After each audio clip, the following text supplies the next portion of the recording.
Hi friends, എല്ലാ കൂട്ടുകാർക്കും പുതിയൊരു റിവ്യൂയിലേക്ക് സ്വാഗതം.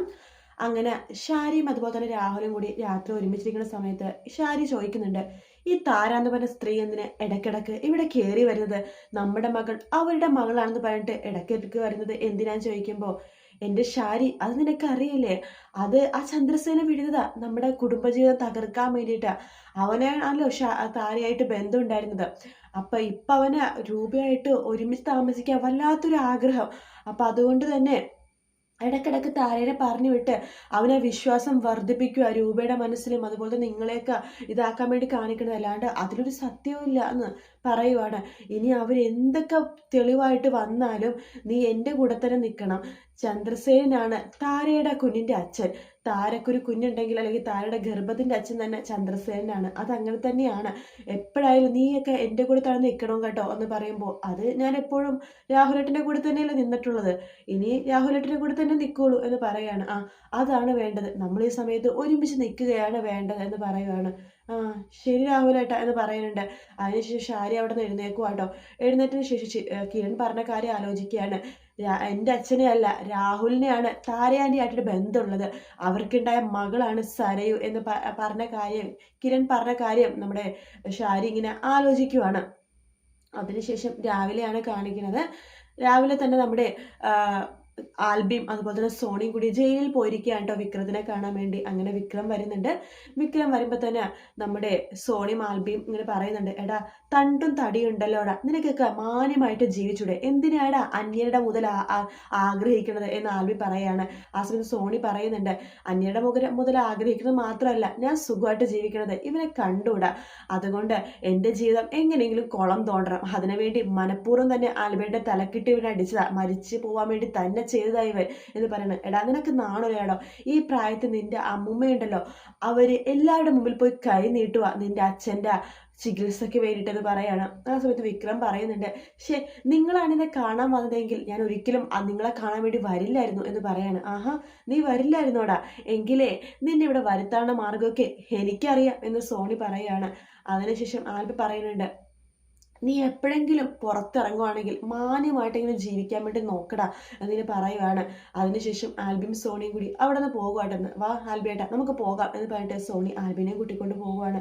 അതിനുശേഷം നമ്മുടെ വിക്രം ദേഷ്യത്തോടു കൂടി തന്നെ ഇങ്ങനെ മനസ്സിലിങ്ങനെ പറയുന്നുണ്ട്, എങ്ങനെ ഞാൻ ഇവിടെ നിന്ന് ഇറങ്ങുവാണെങ്കിൽ എന്തായാലും ജയിൽ പുള്ളി എന്നൊക്കെ പറഞ്ഞ പേര് എനിക്ക് കിട്ടി, അതുകൊണ്ട് എനിക്ക് എന്ത് ചെയ്താലും ഒരു കുഴപ്പമില്ല, ഇവിടെ നിന്ന് ജയിലിൽ നിന്ന് ഇറങ്ങുകയാണെങ്കിൽ നിങ്ങളുടെയൊക്കെ അന്ത്യം കുറിച്ചിട്ട് ഞാൻ പോവുള്ളൂ എന്ന് വിക്രം ഇങ്ങനെ മനസ്സിലിങ്ങനെ പറയുവാട്ടോ.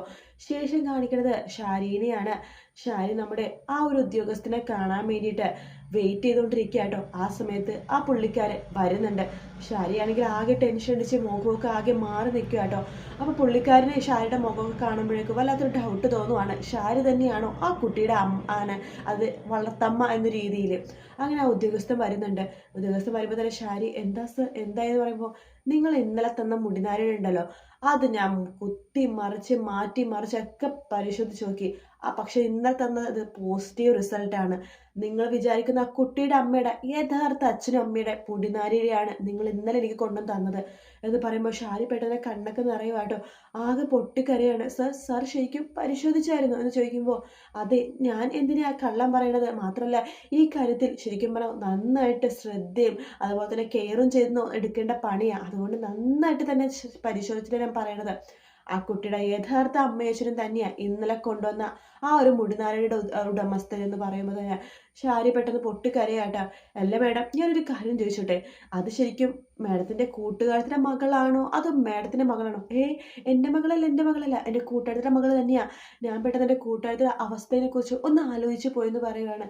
അപ്പോൾ കൂട്ടുകാരത്തിനടുത്ത് സത്യമൊക്കെ പറഞ്ഞായിരുന്നോ എന്ന് ചോദിക്കുകയാണ്. ഇല്ല, ഞാൻ എന്തായാലും ഒരുപാട് സത്യങ്ങളൊന്നും പറയണില്ല. പിന്നെ മേഡം, ഒരു കേസിനും ഇതിനൊന്നും പോവാതിരിക്കണത് നല്ലത്. അല്ല, ഇപ്പോൾ കൂട്ടത്തിൽ മേഡത്തിൻ്റെ കൂട്ടുകാരത്തി എന്ന് പറഞ്ഞില്ലേ, അവര് അന്വേഷിച്ചായി യഥാർത്ഥ അമ്മ അവിടെ വരുന്നുണ്ടോ എന്ന് ചോദിക്കുമ്പോഴേക്കും, ഇടയ്ക്ക് വന്നിട്ടുണ്ടായിരുന്നു, എങ്കിൽ ഒരുപാട് കേസും കാര്യങ്ങളൊന്നും പോവാതിരിക്കണേ നല്ലത് കേട്ടോ. എങ്ങാനും കേസിന് പോയി കഴിഞ്ഞാൽ യഥാർത്ഥ അമ്മക്ക് തന്നെ കുഞ്ഞിനെ വിട്ടുകൊടുക്കേണ്ടി വരും എന്ന് പറയുവാണ്. പിന്നെ ഒരു സാധ്യതയുണ്ട്, ഈ പറഞ്ഞ പെൺകുട്ടിക്ക് ഇപ്പോൾ 10-18 വയസ്സ് കഴിഞ്ഞിട്ടുണ്ടാവുമല്ലോ. സർ, 18 വയസ്സായി കഴിഞ്ഞു.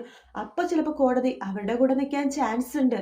അതായത് ആ പെൺകുട്ടി പറയാണ് എനിക്ക് പ്രായപൂർത്തിയായി, എനിക്ക് എൻ്റെ വളർത്തമ്മയുടെ കൂടെ നിന്നാൽ മതി എന്ന് കോടതിക്ക് മുമ്പിൽ പറയുവാണെങ്കിൽ തീർച്ചയായിട്ടും കോടതി ആ പെൺകുട്ടിയുടെ കൂടെ നിൽക്കുള്ളൂ. ആ അങ്ങനെയാണ് സർ എന്ന് പറയുമ്പോൾ ആ അങ്ങനെയാണ്, പക്ഷെ അതിലേക്കൊന്നും പോവാതിരിക്കണേ നല്ലത്, ഈ കാര്യം മൂടി വെക്കണേ നല്ലതെന്ന് പറയാണ്. ശരി സർ എന്ന് പറയുന്നുണ്ട്. ശരിയെങ്കിൽ എന്ന് പറഞ്ഞിട്ട് ആ ഉദ്യോഗസ്ഥരൊന്ന് പോവാണ്.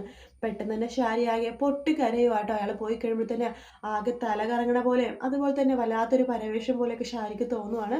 ഷാരി തപ്പിത്തടനൊക്കെ വണ്ടീൻ്റെ കാറിൻ്റെ ഉള്ളിലേക്ക് കയറുന്നുണ്ട്. കയറി കഴിഞ്ഞിട്ട് പൊട്ടിക്കരയാണ്. എന്ത് പറ്റി മേഡം, എന്താ എന്ന് ഡ്രൈവർ ചോദിക്കുമ്പോൾ എനിക്ക് കുറച്ച് വെള്ളം താടോ എന്ന് പറയാണ്.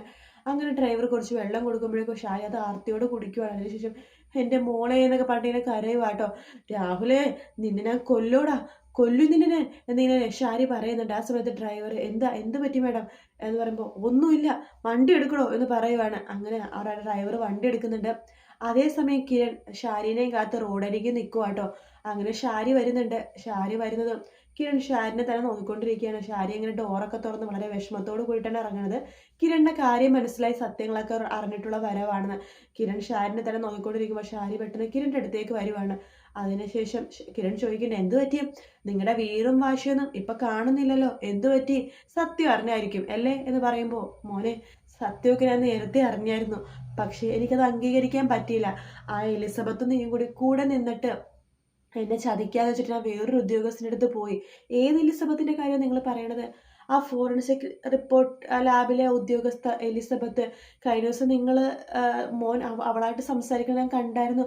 ഓ, ആ എലിസബത്ത് അല്ലേ, അവരുടെ ഞാൻ സംസാരിച്ചായിരുന്നു. പക്ഷെ അത് അവരുടെ വീടൊന്ന് മെയിൻറ്റെയിൻ ചെയ്യണം, കുറച്ച് ഇന്റീരിയർ വർക്കിന്റെ കാര്യങ്ങൾക്ക് വേണ്ടി, അതിനെ വേണ്ടിയിട്ടാണ് സംസാരിച്ചത്.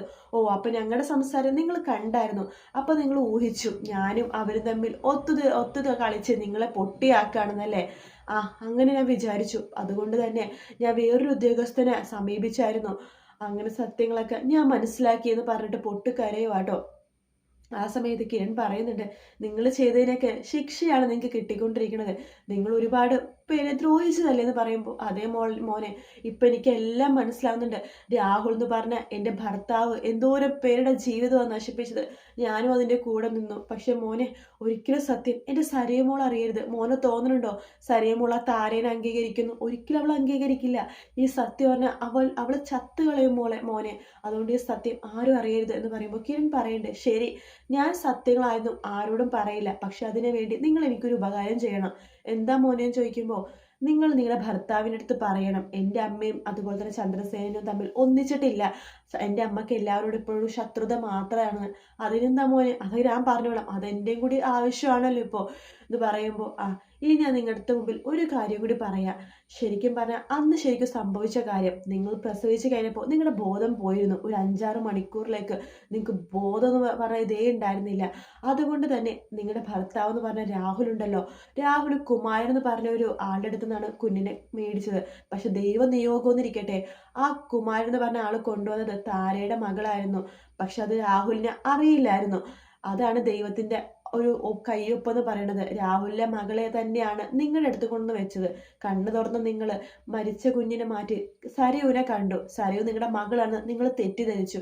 ഇതൊക്കെയാണ് നടന്ന സംഭവം എന്ന് പറയുമ്പോൾ എനിക്ക് എല്ലാം മനസ്സിലായി മോനെ. ആ രാഹുൽ എന്ന് പറഞ്ഞ ആൾ എന്നെയും നിന്റെ അമ്മേനെയൊക്കെ ചതിക്കുകയായിരുന്നു. എത്രയോ വർഷം നിന്റെ അമ്മേനെയും അച്ഛനെയും നിങ്ങളിൽ നിന്ന് അകറ്റി. അതിനുശേഷം അയാൾ എന്നെയും ആ സമയത്ത് ചതിച്ചുകൊണ്ടിരിക്കുമായിരുന്നു. ഇനി ഞാൻ അയാളെ വെച്ചേക്കില്ല, കൊന്നുകളയാൻ അയാളെ എന്ന് പറയുമ്പോൾ കിരൺ പറയുന്നുണ്ട്, കൊന്നുകളയാൻ നിങ്ങൾക്ക് ജയിലിൽ പോകേണ്ടി വരും, അല്ലാതെ വേറൊരു ഇതും നടക്കാൻ പോകുന്നില്ല.